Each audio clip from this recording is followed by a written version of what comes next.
Good evening, everyone, and welcome. My name is Kim, and I will be the coordinator for tonight's class. Tonight's class is entitled Illinois Able: What You Need to Know and How It Can Work for You. Today's class will be led by Mary Ann Ellert, President and Founder of Protected Tomorrows, and Rosemary Ladani, Manager of Illinois Able. Before we begin, there are a few housekeeping items. We ask that everyone keep your video and microphones off for the duration of the presentation. Access to this presentation will be locked 5 minutes into it, and you will not be able to reconnect if you are disconnected. The class is being recorded, and you will be able to view it once it has been placed on our website. I'd also like to bring your attention to the bottom of your Zoom window. If you have questions during the class, click on the chat balloon and enter your question in the dialog box located in the lower right-hand corner of the screen and press enter. We will answer as many questions as possible at the end of the presentation. And now I'd like to introduce our guest speaker, Rosemary Ladani. What? Don't end it. Okay, I'm going to really quickly introduce Rosemary, but I wanted to, can you hear me? If it's muted on here, it's only on mine that works. That's all I'm trying to. If you're speaking, we want to mute all the guests so that everybody can hear us. That'd be great. And we were hoping to have JJ Hanley here today, but she had a family emergency. And so I'm very excited, though, that because Rosemary comes very highly qualified. She's the manager of the Illinois Able. So we're excited to have her here with us. And with that, I am going to just quickly show you how this Able, we have been using it very actively with our clients. It's a really important part of the planning that we do. It comes into play many times in the number 4 step where we're talking about benefits to make sure that we can keep benefits and keep accounts below the $2,000. It also comes into play when we're talking about number 7, which is funding the future, and actually funding today and funding the future. And it also comes into play when we're building our dream team. So this is a piece that you need to educate not just yourselves, but you have to educate your entire family, your guardians, and everybody else who's going to play a part in your child's life. So we are recording this session so that if you have people in the family who need to understand more about the Able, you'll be able to hear it. So with that, I'm going to turn it over to Rosemary, and Rosemary, it's all yours. Wonderful. Thank you. Good evening, everyone. I'm so excited to be here with you this evening. We're going to be going over several sections regarding Illinois Able, and we're going to start with the Illinois Able account basics. So we can go to the next slide. So ABLE is actually an acronym for Achieving a Better Life Experience. This account was created to allow individuals with disabilities to have a tax-free account that allows them to save and invest money to be used for expenses that relate to their disability and making their life generally better and more prosperous. So this is something new and different that just started in 2014. ABLE is a vehicle that protects federal benefits such as SSI, SSA, SSDI, and Medicaid. And lastly, this is a tool in the disability financial planning toolbox. This is something that you can just have an ABLE account, and it also complements other disability plans, such as the Special Needs Trust. So ABLE is something new and really benefits a vast majority of people with disabilities. Next slide. So the advantage of an ABLE account. First and foremost, you can invest in an ABLE account up to $100,000 if you are receiving benefits. So SSI, SSDI, Medicaid, HUD, and other benefits are not terminated or impacted by the funds within an ABLE account. They are not used for asset-tested benefits. You don't have to worry about these funds when you apply for HUD or anything else. And there is no Medicaid asset cap. The next point is that if you receive SSI benefits, traditionally and currently, you can only keep $2,000 in a traditional checking or savings account. If your balance at the end of the accounting period is over $2,000, most folks run out to spend down the money. So with an ABLE account, if there's $25 over that $2,000 balance or $500 over the $2,000 balance, that money can be moved to an ABLE account so it doesn't impact the amount in that account. So this helps you with the fact that you don't have to just buy something at the end of the month to reduce the balance. You can save the money for something that you really need down the line. I have a friend who has a son who's profoundly autistic, and there is many times at the end of the month before ABLE came to be where she would run out to buy Pediasure or something that she could keep in her garage because she knew that eventually she would use that those items that she purchased. It wasn't a critical need or something that she needed, really badly for him, but she had to spend that money down. Now she saves the money for things that she really needs for him, things that are enjoyable to him, that make his life better, make his life easier. The next point is anybody can contribute to an ABLE account. So you don't have to be a parent or a grandparent or a sibling.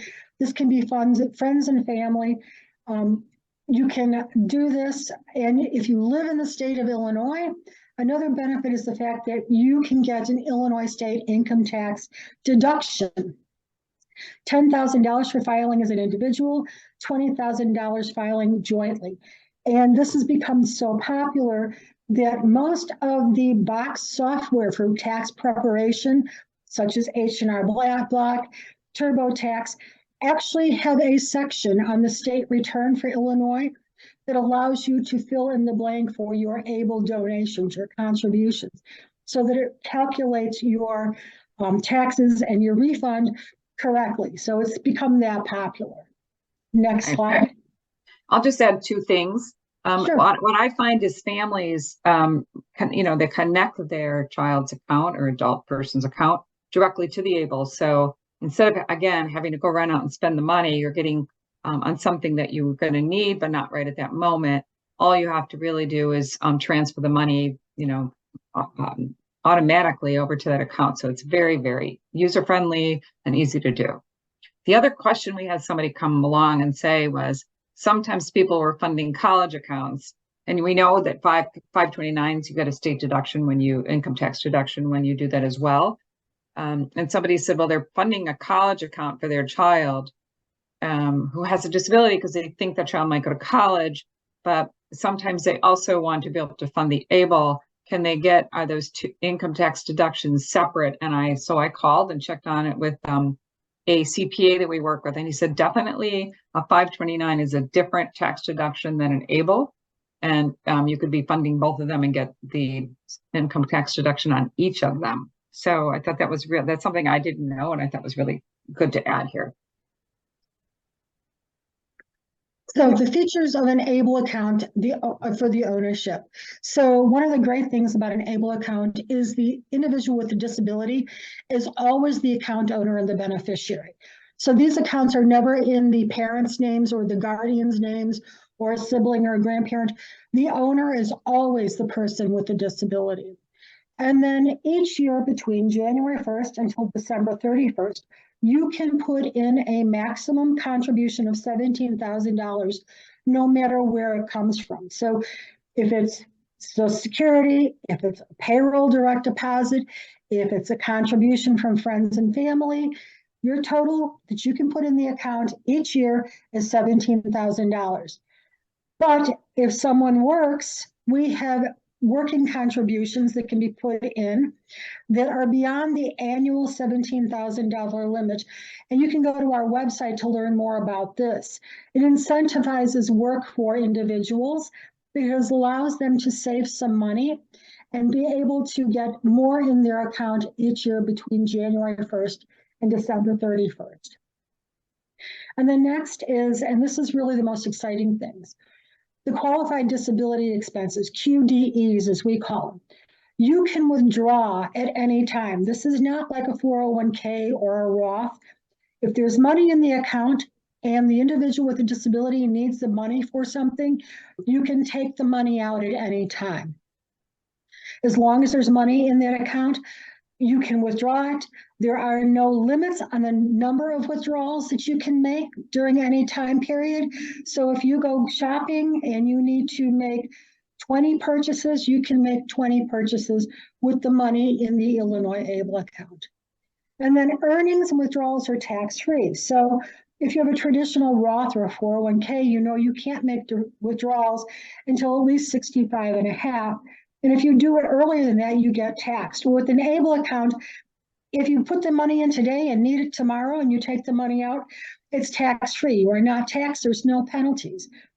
Just like if you put $100 into the investment option and you earn $10 on that $100, that $10 earnings is also not taxed. So again, this is a tax-free account as long as the earnings and the money within the account, the principal, is used for a QDE, a qualified disability expense. And I'll give you some examples of those in a moment. Next slide. So the important account information. There is only one ABLE account allowed per individual with a disability nationwide. So I myself am disabled. I myself have an ABLE account. I can't go next door to Iowa or Indiana to open up a second account. All the accounts are tied to a Social Security number. So basically there can only be one account per Social Security number. Illinois accounts can be for any resident in Illinois or from any state in the union. So if you move to another state, you can of course keep your Illinois ABLE account, but if you do move, you always have the option to check with that state to see if they have an ABLE account, and you might want to roll it over to that new state's plan. Likewise, if you're moving to Illinois, you always have the option to move your account from another state to an Illinois ABLE account. And we try to make enrolling in Illinois ABLE as easy as possible. You can enroll online by going to illinoisable.com. There's an online system. We also have customer service that's available Monday through Friday, 8 a.m. to 5 p.m. That if you have a problem with the online enrollment, you can call them and they will help walk you through it. Likewise, you can download from the website a paper application. So if you want to fill out the paper application, you can do that. You can call customer service again, and they will be able to help you. You cannot go to Fifth Third Bank, who is our banking agency, or a financial planner, or an attorney to open an ABLE account. You can only do it via our online system or our online enrollment form. And then we offer 7 investment options. 6 of the options are targeted risk investment options, and the next one is a checking account or a debit account option. Now, the account fees. These are all the fees that we have. There are no hidden fees. All of our fees are upfront. There's an annual maintenance fee. If you take paper delivery of your quarterly statements, it's $58 a year, paid out quarterly. Or if you decide to take e-delivery of your quarterly statements, it's $33 deducted quarterly. And then with the asset-based fees on the target risk investment options. So it's between 0.30 and 0.33. So that's it. And that's only on the investment option. So if you have the checking account, that does not apply. And then the checking account is $2 a month, which would be waived if you take an e-delivery for your monthly statement from the checking account, or your average monthly balance is over $250, $250 or over. And then you can buy checks for $6 for a book of checks. And the checking account is also FDIC insured. And it is also without any fees or charges for overdrawn checks. Okay, next account, next slide. Rosemary, I have one question on the annual maintenance fee. Is that the maintenance fee or is that the quarterly amount that's taken out? No, that's the annual amount. Okay, so it's $33 on e-delivery and that's taken out, that a fourth of that is taken out each quarter? Correct. Okay. Yes. To clarify that. Okay, Yes. thank you. No problem. So qualified disability expenses, this is actually my favorite. These next two slides are my favorite because you put money in the account to be used. This account is not to build wealth for the next generation. It's to be used to maintain and help the individual with disability. The law, when it was written in 2014 by the federal government, was written very broadly. Qualified disability expenses are to help maintain, improve health, quality of life, and independence for the account owner. And again, this should be construed broadly. So including basic living expenses and some other examples that I'll give you. The other thing too is that qualified disability expenses are not limited to expenses that are medically necessary or that provide no benefit to others in addition to the account owner. And I'll give a couple of examples. Next slide.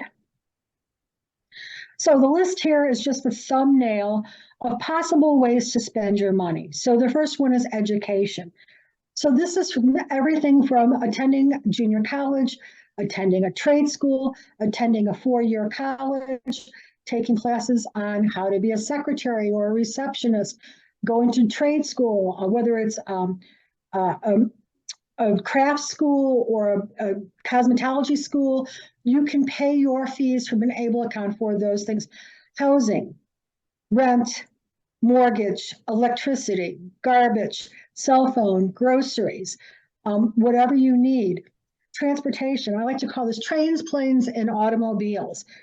Uber, taxi cabs, buses, trains, renting a vehicle. We have many folks that love Special Olympics and enjoy participating in Special Olympics. And they often pool their ABLE money to rent a disabled equipped van to go to the summer games or go to the winter games. So you can actually rent transportation, or someone needs to rent something to take someone to a doctor's appointment, or they want to go on vacation. And the only way to do that is to rent a van or something that will allow the individual with a disability to go. You can use the money from an ABLE account to do that. Employment, training, and job coaching. So if someone is not with a service that teaches them job training or coaching, you can pay for someone to write a resume, help them learn how to interview. Anything regarding the employment world, they can use the money on. Assistive technology, this is really the broadest area for qualified disability expenses. And this is everything from retrofitting a kitchen to allow mobility for a wheelchair, to putting a wet room in a bathroom, to buying lift equipment for a bed, to putting a ramp on a house, to buying a large computer screen, to buying software like JAWS technology for visually impaired individuals, to buying cell phones that are equipped with certain features on them to help someone. Phone systems, whatever you need, the assistive technology will help with that. We had a young lady who got her first apartment in Chicago, and she is profoundly hard of hearing. And she paid half the cost, and her building paid the other half the cost to retrofit her apartment with a light doorbell. So instead of the doorbell ringing, lights flash in each room, and her bed jiggles very softly at night to wake her if someone's at the door. She used her ABLE money for that. Personal support services. Again, we have a couple in DeKalb, but they have Down syndrome. They have someone that goes grocery shopping, does their bills, takes them out to dinner, takes them to the theater, and they fund this through their ABLE account. Healthcare prevention and wellness. I take over-the-counter medication that helps me counteract some of the effects of my prescription medication. And I use my money in my ABLE account for that. I also have a scooter. I just got new batteries for my scooter and my walker. I got new tennis balls. I use my ABLE money for that. Financial management administrative services. So if someone needs someone to help them manage their accounts, someone wants someone to take a look at their investment options, if someone needs someone to help them administer the plan, and they can use the money from an ABLE account. Legal fees. We have many folks that have money from the ABLE account that they use to, one, pay an attorney to help them get the guardianship documents in place for their loved one, And we also have folks that use the money from their account to pay legal fees for a special needs trust. So again, this able accounts and third-party trusts, first-party trusts kind of work like peanut butter and jelly. They go together. We also have some folks that have trusts that use their trust to deposit their payouts, whether it's quarterly, annually, or biannually, into the able account for ease of use and monitoring.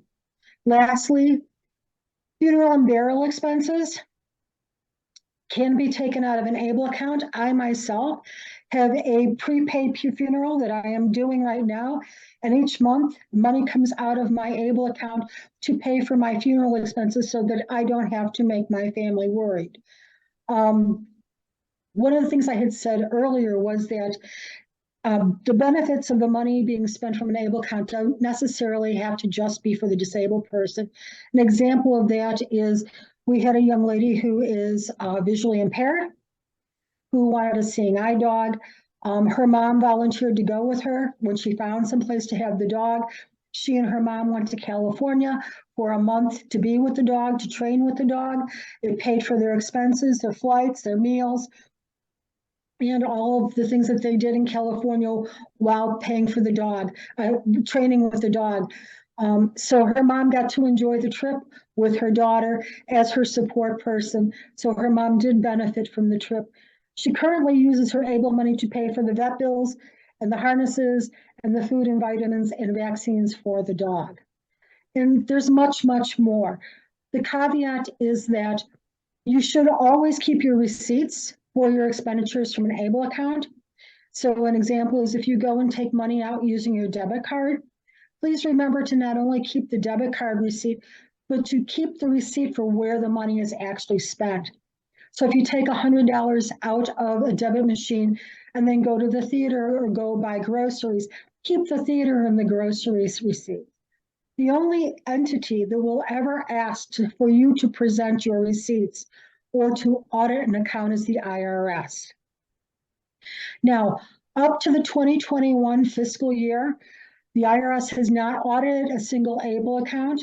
2022 has not closed yet, so we are not aware if anyone has been audited, but as of now, no able account has been audited. But again, the IRS is the only one that would actually be able to audit you. And as long as you can tell them what the money was spent for and justify that it was a qualified disability expense, there should be no issues. This was interesting, Rosemary, because as I listen to you, I'm thinking, you know, parents are always paying for the things for their child, right? Directly. But in many cases, they might be doing the legal work. They might be doing any of these, buying technology. It makes sense for them to work with this account for the child to say, okay, because they could be then funding some of these things, getting their tax reduction, as well as providing the services. So instead of paying directly, they would fund the able, and the able could, you know, they continue to think about the whole plan for the child and what are the things the child needs to make sure that they're funding the able as much as they possibly can, and they're getting a tax deduction while they're also funding things they need to fund. Yes. I never really thought about it that way, but you gave me a whole different view of it. Thank you. You're welcome. Next slide. Okay, contributions. So where does the money come from to put into your able account? Well, there are many avenues to put money into an able account. The account owner or an authorized individual's paycheck direct deposit. We have lots of moms and dads and guardians who have direct deposits from paychecks. Every month they put $50, $100, $25, whatever they can spare into their loved one's account. The account owner, if they work, can also do a direct deposit directly in there. And the money for gifts. So I talked about my girlfriend a little while ago. For Christmas and birthdays and graduations, she always tells people, if you're going to spend $50 on him, buy him something for $25 and give me $25 to put into his able account. Because this way she helps fund what she needs his money for whatever issues come up, whether it's an additional dental procedure, or he needs something for school, or he wants to do Special Olympics. She has the money that's going to make his life easier, better, and just more fun. Small inheritances. Now the inheritances have to be $17,000 or less because that's all you can put into an account for any year. SSA benefits. So there's two ways to put SSA benefits in. One can be a direct deposit, but that has to be made by someone who is the fiduciary responsible person for the SSA benefits. So if it's a rep payee, it would have to be a rep payee. Or you can move the money at the end of the month that's over the $2,000, the excess benefits, into an ABLE account. And again, insurance settlements, you can move it in as long as it's $17,000. Also, there are some folks that have received back pay from SSI or SSDI. You can always move that back pay into an ABLE account so that you don't have to spend it down. And as long as it's $17,000 or less, you can put it in the account. Tax refunds. If the individual with a disability gets a tax refund, you can put it in the account. And again, distributions from special needs trusts, as I've said, they're symbiotic, they go together. Fundraisers, we've had several people that are saving for something special. We have a young lady who had cerebral palsy, who had 3 summers worth of fundraisers and some other things to save money to buy herself a disabled equipped vehicle. She was tired of taking the train to work. It was very onerous on her. So she got herself a nice vehicle using the money from her ABLE account. And then we have UGift. UGift, you can find it on our website. This allows you to get a code to give family and friends so that they can make direct deposits into their loved one or friend's ABLE account. It's a secure portal, so it's easy to use. And again, SSA benefits may only be contributed to an ABLE account if the person or entity is a fiduciary of the SSA benefits, and it also manages the ABLE account. Next slide. So the next slide, who is eligible to own an Illinois ABLE account and who can open an Illinois ABLE account? Next slide. So the first thing is the disability had to have onset before the age of 26. So as long as someone has a disability that started before the age of 26, they can open the account. And then one of the following is true. So it happened before they were 26, and they are entitled to receive SSI and SSDI because of the disability. So just because they may be entitled to receive it doesn't mean they are currently receiving it. Or 2, has a condition on the SSA compassionate allowance list. That list can be found on the Social Security Administration's website. Or 3, is blind or has a medically determinable physical or mental impairment that results in marked and severe functional limitations and has a written diagnosis from a physician on file. So it has to be one of those combinations. What I do want to say about this is if you have an infant that has a disability that is on the compassionate list or has a diagnosis from a physician that's a marked or limited functional disability, you can open the account for that infant as long as they have a Social Security number. Likewise, someone like myself, I am well past 26, unfortunately. I opened my account as soon as we started the program in 2017. So I was well beyond the age of 26.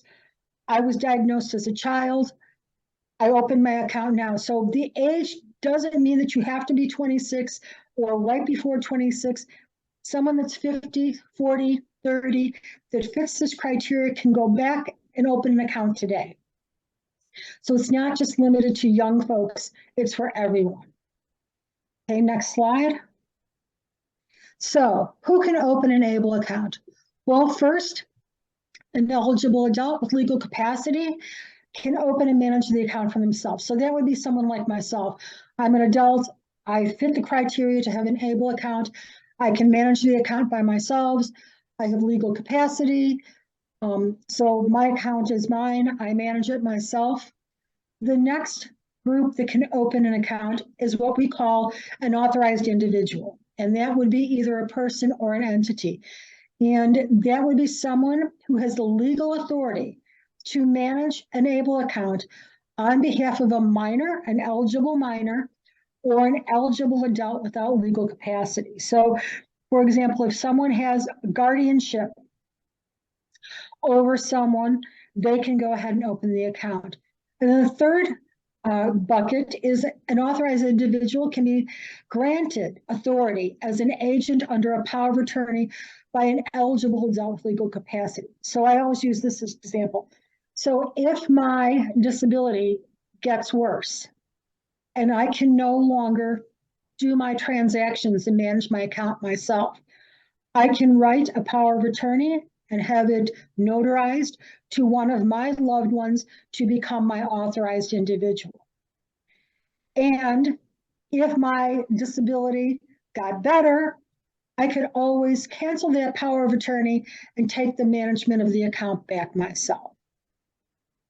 So you always have that option. So those are the ways that someone can open an account. Next slide, please. So these changes on this slide are what came into play as of November 20th, 2022. The IRS and the Social Security Administration finally finalized the ABLE regulations. And this has allowed a new order of priority, or we call a hierarchy of people, to open ABLE accounts. So the highest authority on the account is an agent under power of attorney. So this would be someone who has power of attorney to work on behalf of a person, whether it's a minor or an adult. They have power of attorney. This can be a person or an entity. They are at the highest portion of the ABLE hierarchy. The next one is a legal guardian, then spouse, then parent, then sibling, then grandparent, and then representative payee. So these are the people who can act as authorized individuals, or AIs as we call them. They take the legal authority to open and manage the account on behalf of the individual with a disability who is the account owner. They must always administer the account for the account owner's benefits, not for their own benefits. Federal law prohibits from acquiring any beneficial interest in an Illinois ABLE account during the account owner's lifetime. So again, these are the people that can open the account. Illinois is a no document state. So you do not have to turn in any documents to us. You can go ahead and enroll online. There is a caveat, and sometimes, depending on how you fill out the form, we may ask you for a document because of the way it's set up. But for the most part, we don't ask for documents. Next slide. So another question that we have is when an account owner passes away. So everybody wants to know what happens. So this depends on each account owner's specific circumstances and their specific state law. The first account funds can be used to pay outstanding qualified disability expenses and funeral and burial expenses. So if someone passes away and there are outstanding invoices, bills that need to be paid out of the ABLE account, you can submit them. And then if there are funeral or burial expenses, you can submit them. So currently, Medicaid can make a claim if funds from an ABLE account go into the estate of the deceased account owner. Recovery depends on what type of Medicaid benefits they received after they opened their Illinois ABLE account. In Illinois, laws have been passed that limit Medicaid recovery and that are in the process of being implemented. So we are currently making changes to tighten this up to allow easier access for individuals to be able to work with the money that's in the account. Finally, if the successor, the account owner named a successor beneficiary to the account while living, remaining funds will be transferred to that beneficiary. Now, that successor beneficiary has to be a sibling that would qualify for ABLE. So it can't be just someone else in the family. The successor beneficiary has to be someone that would qualify for the benefits. Also, if the account owner lived in another state and received benefits from another state, that state still can come back to take money out of the ABLE account. So what I can tell you is we are working to tighten these laws up to make it easier to access balances in the account. Hopefully we'll have news, hopefully sometime this 2024. As soon as we know, everyone else will know. And if you have any other questions about this, you should really go to a tax professional or an attorney that does benefit claims. So next slide. So Illinois ABLE resources. So everything that I've talked about plus more tonight, you can go to illinoisable.com. It gives an extensive overview of the investment options that we have and the checking account option that we have. You can go and see our plan disclosure booklet, and the plan disclosure booklet gives you an overview of how we've done on returns for our investment options for the past several years. It talks at length about the qualifications, about how the plan works, all the nuts and bolts of the plan. It's a great document. I recommend it to anyone who's considering opening an ABLE account. Next, we have a newsletter that comes out every month, and actually it's coming out this Saturday. And it talks about the newest updates. It talks about ways to use the money. It gives you some insight on how people who with ABLE accounts are using their money to create a better and more wonderful life for themselves, a more vital life. Also, there are places to look for webinars and other events, and you can sign up at Illinois ABLE for the on our website, illinoisable.com. We also have downloadable brochures. On the website, you can go to our resource button and look for the downloadable brochures there. And the presentation, we have for agencies, we're having currently some presentations on there for parents and guardians. We have another one coming up, and for agencies. So if you want to see this again, you can go and sign up. And we also offer presentations to agencies, organizations, schools. You can email us at able@illinoistreasurer.gov. Next slide. And this is your small but mighty Illinois ABLE team. Fernando Diaz, JJ Hanley, Stephanie Cantor, and myself. I'm the program manager. And my email address is rladani@illinoistreasurer.gov. Please write that down. I am the customer service person. I do presentations. So if you think of a question that we don't get to tonight, or you don't think of tonight, please send me an email. I always strive to answer my email within 24 to 48 hours after the email is sent to me, unless I'm away on vacation or out of the office doing presentations. But I will respond to you as quickly as possible. So please do write down my email address. Okay, next slide. I think that's it. So, questions? Hey, Rosemary, that was great. I'm always talking to JJ and you about questions we have, but you answered so many tonight. Thank you. But I know that we have questions that came in, and I'm going to leave that up to Kim. Kim will read off anything that came in the chat room. So Kim, Great. it's up to you. Okay. Yes, so we have quite a few questions here. So I'd like to, someone was asking, what are the new ABLE account changes that will be taking place in the year 2026? Yes, I think I did forget that. Good catch. So in 2026, the age is going to be raised from onset prior to 26 to onset prior to 46. So this means that many other people who are not covered by ABLE now will be able to be covered with ABLE in the near future. So again, 2026, the age goes to 46.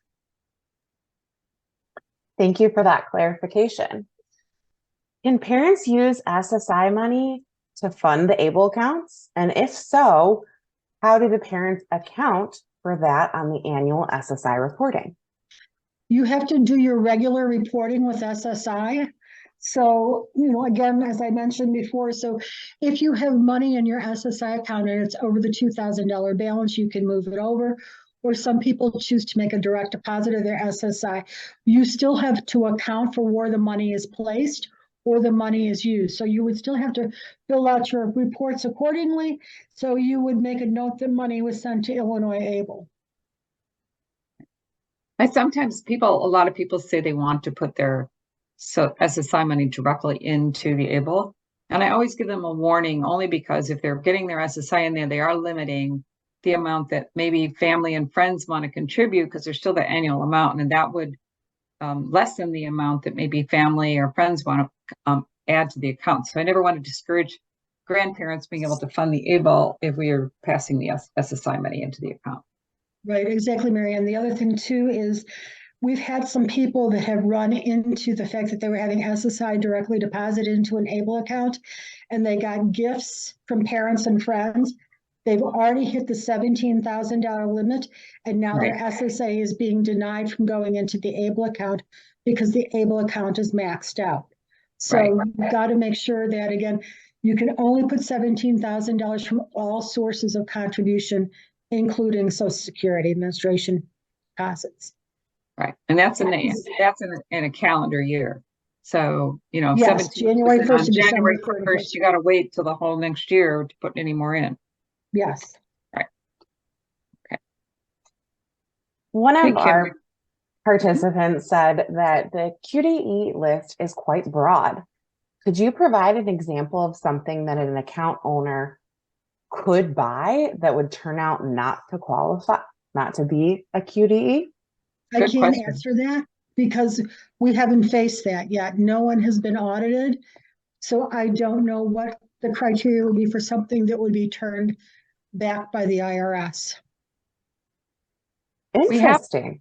I have a question about that because we have had other states tell family members that they can't pay for vacations for an individual's disability on with their ABLE money. That's not true, I don't think, from an Illinois perspective. Is that true? We don't tell anyone what they can and can't do. We always say as long as you keep the receipts and you can justify it to the IRS if they come to you. I know some states clearly state on their website that it cannot be used for gambling or alcohol.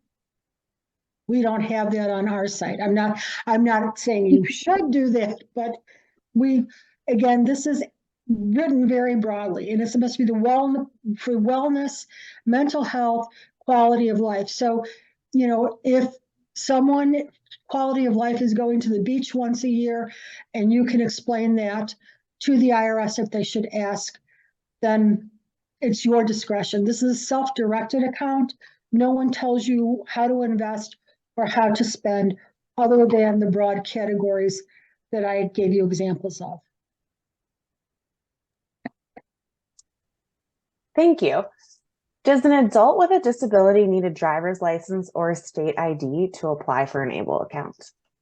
So you can apply for an account without a driver's license and a state ID, but if you want the checking account option, we need some form of identification, like a state ID or a driver's license. Thank you. What happens when you move to another state? So you can keep your Illinois ABLE account if you so choose. If you move to another state, such as Indiana or Wisconsin or California, you can always roll your money over from the Illinois account into your new home state's account. There's no penalties, there's no fees, there's no withdrawal taxes. You can seamlessly roll one ABLE account into another ABLE account, but you can't have two. So for example, if I get really tired of the cold winters in Illinois and decide Florida is the place to go, I can roll my account over to a Florida account, but I can't open another account in Florida and have both Illinois and Florida. Right. Excellent. We have a couple of viewers that are asking about beneficiaries, and if you could review who can be a beneficiary, and then what happens to an ABLE account if there are no beneficiaries and the individual passes away. Sure. So a successor beneficiary can be appointed. The successor beneficiary has to be a sibling of the account owner that has a disability. If, let's say, someone is named that is not a sibling that is disabled, and it's for someone else, the entire balance of the account can be taxed, and there may be fees upon that tax. Again, you would have to consult a tax authority. So currently, what happens with an account now is if someone passes away, you can pay the last expenses, funeral, burial expenses, any outstanding bills, whether they're medical bills or things that were bought in the weeks preceding the account owner's death. You can get all of those things paid. What happens then is the money would stay in the account until such time as there was no Medicaid. We know there's no Medicaid recovery. Once there is no Medicaid recovery, whoever is the estate, the manager of the estate of the individual can file estate documents. If there's no estate documents, they can file a small state affidavit, which can be found on our website to claim the funds in the account. But we have to see first if Medicaid is going to recover anything. And if someone has benefits from another state, that state has equal right to come in to check the account for recovery. Got it. Is there an age limit for qualifying individuals to start an account? No. So you can have someone that's 100 years old that has a disability that started before the age of 26, and they could open an ABLE account. And then to kind of piggyback on that question, if there is someone who presently receives SSDI benefits, are they eligible today to apply for ABLE account, even if their disability was diagnosed after 27 years old? No, it would have to be diagnosed before 26. Excellent. Thank you so much. Hold on. The questions are coming in very quickly. That's fine. Here, I'll read one while you're reading through those. And we have funds in a 529 with a 25% chance our 12-year-old son might have the skills and support to leverage in college. We don't know yet. If we determine post-secondary education is not his future, are there other options with his 529 fund besides rolling over annually into an ABLE? I think spending it is number one, but they can roll a 529 into an ABLE. You want to talk about that a little bit? Sure. I mean, if you have a 529 account, that can be rolled over into an ABLE account. If you don't want to roll it into an ABLE account, that would be a question for a tax or financial specialist. Right. But 529s in Illinois can freely be rolled into an ABLE account. Up to the limit of the year. Correct. Right. So if they already had done 5 into the ABLE, they couldn't only do it up to 17 at that point. Right. We have some folks that do it at the end of December. And what they've done is they've sent half of it in December and the rest of it in January. They've split it. So it straddles the 2 years. Right. Because the maximum in any year that you can fund the ABLE with is 17, unless it's the earnings of the individual. Right.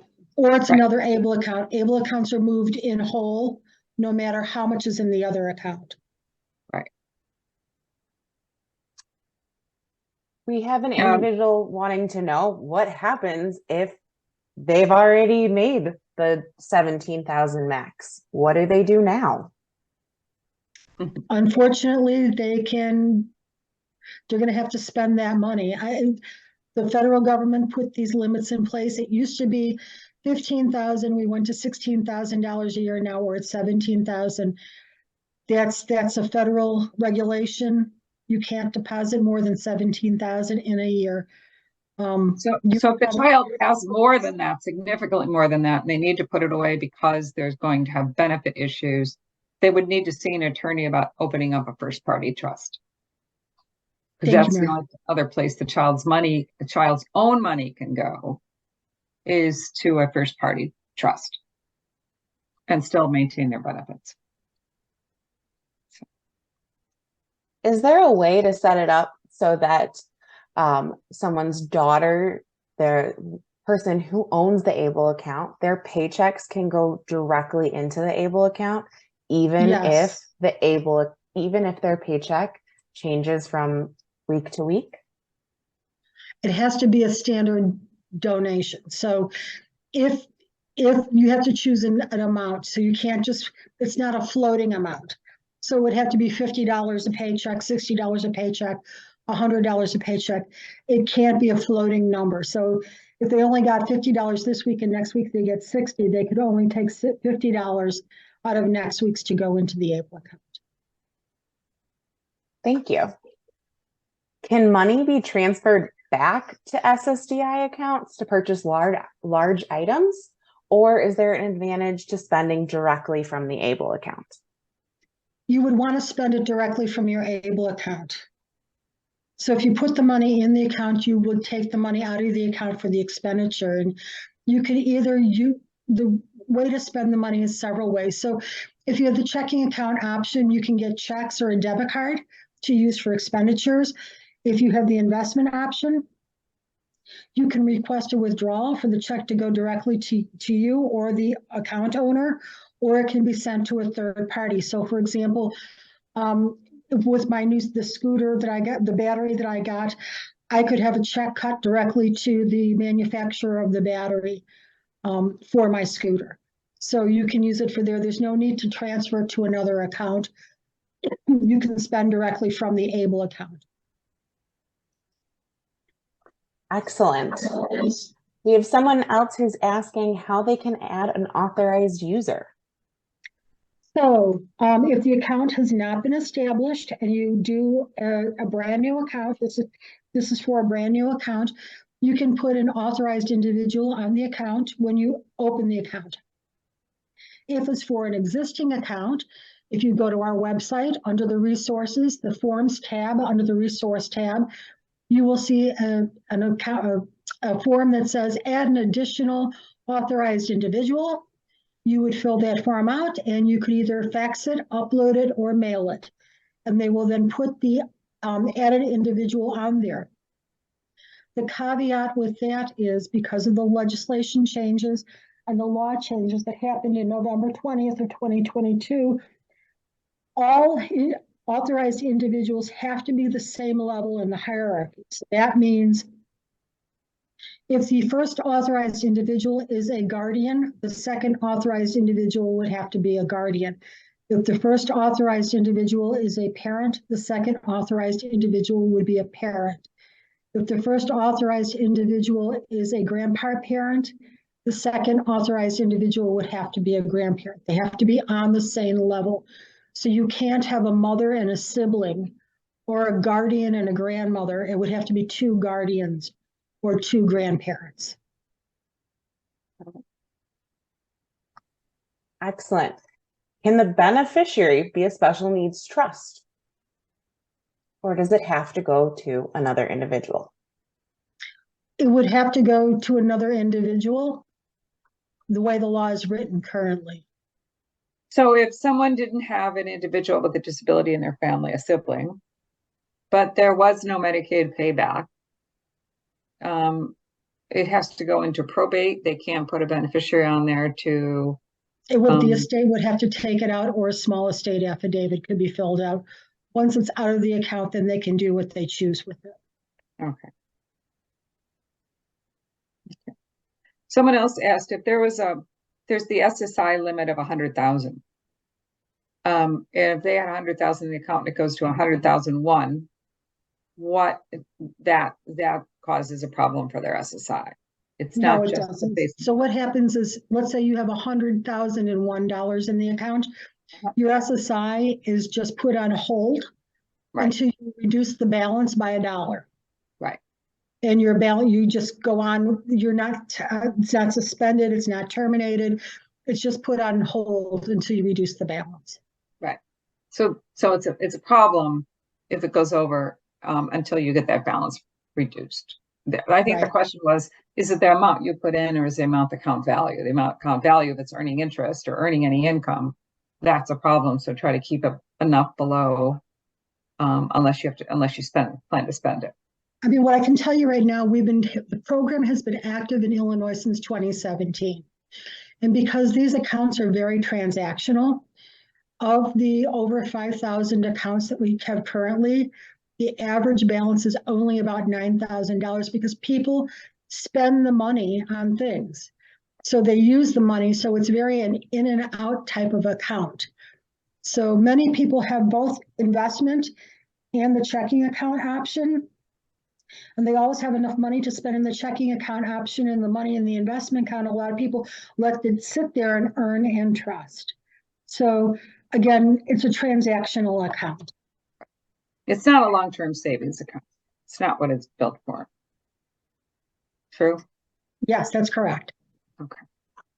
Speaking of being a transactional account, we have individuals that are asking, when you're withdrawing funds or paying for certain items, is the best practice just to keep the receipts in case there is an audit?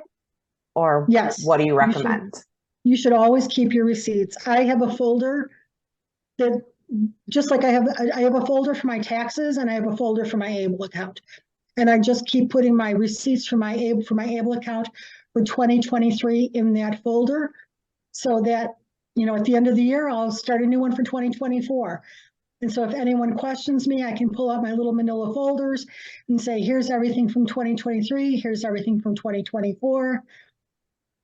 One of the Yep. things we do recommend having to do with receipts, sometimes it's a good idea to scan those receipts into a file as well, because receipts tend to fade. And you never want to later be audited and find out that original documents have faded and you can't prove what you spent it on. So it's a good idea to scan those documents as well.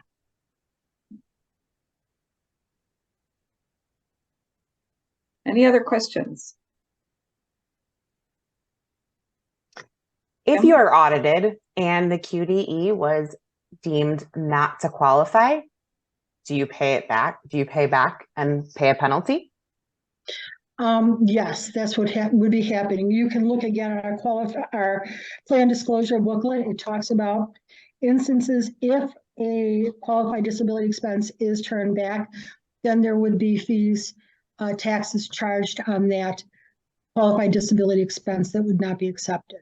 But again, the plan started in 2017. We have not had anyone that has been audited or any qualified disability expenses turned back. It's important to remember that what happens is you're putting that money away, it's growing tax-free. So when you take it out, the earnings on it aren't tax-free if you use it improperly, and there's a penalty. And as Rosemary said, there haven't been any issues, but it's good to understand. It's very similar if you're familiar with 529s and using the money for college. This is a much more broader use to be able to have these funds available for. Anything else, Kim? Because we're kind of we just got another one in. Do we have any idea if there's a good chance that the $2,000 asset limit will be raised soon? I have not heard anything about that at all. So, Mary Ann, have you heard anything? Not about the 2,000, but for Medicaid purposes, the asset limit is now 10,000, but for SSI, it is still 2,000. So, not, we can all keep our fingers crossed. But I wouldn't count my chickens before they're hatched for sure. So I think you just need to plan on it, that it's going to be 2,000, and it's 2,000 for such a long time, and now we have this great tool, because that's basically what it is. It's an expansion of the $2,000 that you had to have, that's not counting against your child or yourself, and it's a great tool. So why would we not want to definitely use that? Okay. I think Lenora is raising her hand. We want to put your comment in the chat box. Excellent. While she does that, we still have a couple other questions coming in. What is the definition of severe disabled? You can find that on the Social Security Administration website. They have a whole section that talks about the compassionate allowances and what's considered severe and disabled and exception. Excellent. If a QDE was paid for by the parent, can the parent be reimbursed by the ABLE account?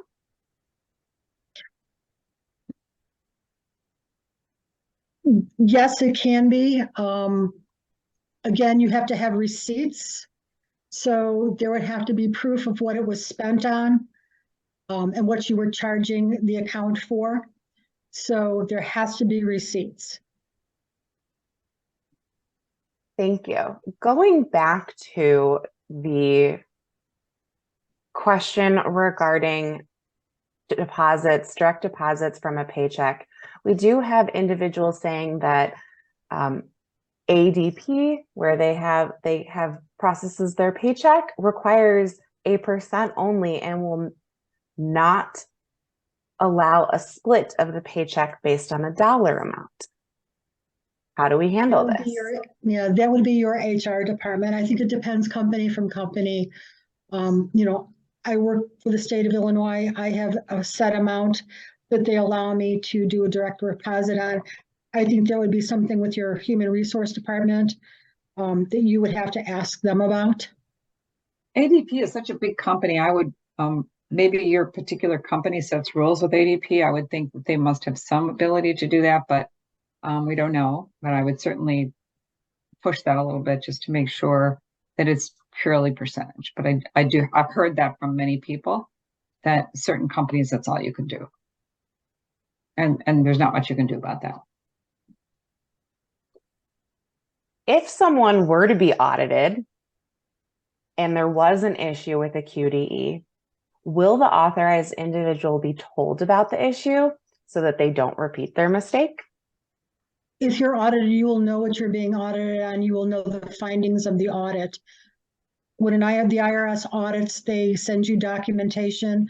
You'll have to do a presentation of the receipts for them, and then they will tell you the findings of the audit. So you will know exactly why and what's going on with the audit. So you should be able to find out at that point. Excellent. Is there a way to set up the debit cards or checks so that there is a maximum withdrawal amount to prevent against any fraudulent activity? No.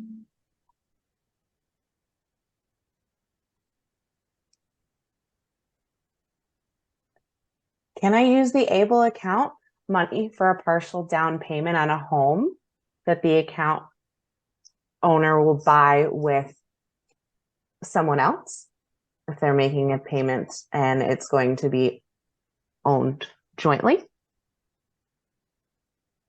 You might have to talk with the tax professional about that. You can use money from an ABLE account to pay for mortgage or rent. I don't know about a cohabitation or a joint mortgage. You would have to check with, again, a tax professional on that just to make sure. Excellent. Thank you so much. It looks like we have we exhausted all the questions? We have pretty much exhausted all the questions. They do keep coming in. Here's just another one that came trickling in. Can you use Kim, let's do one more question. Yeah. More can come in, but then we will list them and we will work with Rosemary to get them answered. And the questions that weren't answered, we recorded this. And if you signed up for it, you're going to get a recording. And with it, we'll try to attach a list of any questions that came in after with any answers. Is that fair? Yes, that sounds great. So can you use an ABLE account to pay real estate taxes, or should you consult your tax professional on that as well? I would, if the taxes, I would definitely check with the tax professionals. The real estate taxes, I think, would have to be in the name of the disabled person. So, but again, check with the tax professional or attorney. Thank you, Rosemary. And thank you, Mary Ann. Yeah, thank you, Rosemary, so much. I know it was an evening and you've been doing these day after day. But thank you so much for your time. It was fabulous. You're welcome. Thank you so much, everyone. We would Good. like to thank you for attending today's class. This class has been recorded for future reference, and you'll be able to access it in the near future by logging onto our website at www.protectedtomorrows.com. This concludes our class. Thank you again for your participation. As always, if you have any questions or would like more information, please feel free to contact us at any time. Mary Ann, any final words? No, just thank you everyone for staying on tonight and getting this great information from Rosemary. And it's part of our mission to make sure that information that's valuable to you is continually communicated. And we love to do that. So thank you again. Have a wonderful evening. And thanks, Kim, for coordinating the event for us tonight. Excellent. Thank you, everybody. Thank you, everyone. Good night. Bye-bye.